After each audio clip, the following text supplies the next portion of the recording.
আসসালামু আলাইকুম রহমতুল্লাহি ওবরাকাতু। প্রিয় ভাই বোন বন্ধুরা সবাই কেমন আছেন? আশা করি ভালো আছেন। আপনার কষ্টের এবং হালাল টাকা দিয়ে আপনি একটি ব্যবসা শুরু করতে যাচ্ছেন, কিন্তু আপনি ব্যবসা শুরু করার শুরুতেই আপনি লস খেয়ে যাচ্ছেন বা ঠকে যাচ্ছেন। যেরকম আপনি একটি গরুর খামার করবেন, গরু কিনতে গিয়ে ঠকে যাচ্ছেন দালালের খপ্পরে পড়ে। ছাগলের খামার করবেন, ছাগল কিনতে গিয়ে ঠকে যাচ্ছেন। আসলে আমার কথা হচ্ছে, আপনি যেকোনো ব্যবসা শুরু করার আগে আপনি একবার গিয়ে টেস্ট করবেন। মানে আপনি গিয়ে দেখবেন যে ব্যবসাটা কি আমি করতে পারবো কিনা, এবং কীভাবে এগুলা কেনা-বেচা করে, কীভাবে কিনে, কীভাবে ব্যবসা সম্বন্ধে সঠিক ধারণা সব কিছু জেনেই কিন্তু আপনাকে ব্যবসাটা শুরু করতে হবে। যেরকম ছাগলের যে ব্যবসাটা মোটামুটি অনেক লাভবান এই ব্যবসাতে। যদি আপনি ব্যবসা শুরু করতে গিয়ে ঠকে যান বা দালালের কপ্পরে পড়ে যান, তাহলে কিন্তু আপনি ব্যবসা করার যে মন মানসিকতা সেটা আপনার মাঝে থাকবে না।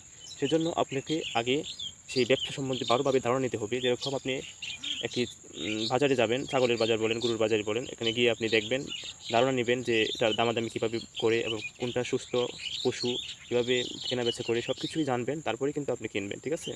তো আপনি যেকোনো ব্যবসা শুরু করার আগে আপনি ভালোভাবে ধারণা নেবেন, ঠিক আছে? তাহলে কিন্তু আপনার ইচ্ছা সফল হবে এবং আপনার মন মানসিকতা ভালো থাকবে। আপনি ঠকে যাবেন না, দালালের কপ্পরে পড়বেন না। কারণ একজন খারাপ মানুষ কিন্তু চায় না যে আপনি একটা ব্যবসাতে লাভবান হন। মানে তারা চাইবে আপনি কীভাবে ঠকে যান, আপনি কীভাবে এই ব্যবসা থেকে দূরে সরে যান। মানে আপনার ভালো কেউ চায় না।